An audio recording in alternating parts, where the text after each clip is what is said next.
முக்காலமுணர்ந்த முனியைப் போல் பேசிடுவோர் எக்காலமிடுவதைக் கண்டு இறுகிவிடாதே. 3 தலைமுறைக்கு முழுக்க பணம் இருந்தால் மூடனும் முனிவன்தான் இங்கே. பிறந்த மேனியாய் வந்து பிறந்த மேனியாய் செல்வோம் என்பதை உணர்ந்தால் ஞானம் புலப்படும். இந்த மௌன இடைவெளிக்கு பிறகான 2ஆம் பாகம் விறுவிறுப்பாகச் செல்லவிருக்கிறது. பொறுத்திருந்து பார்.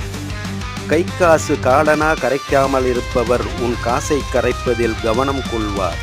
அவரை கண்டால் ஓடு காத தூரம். எக்காலமும் ஏய்ப்பவர்க்கெனவே இருந்து விடாது.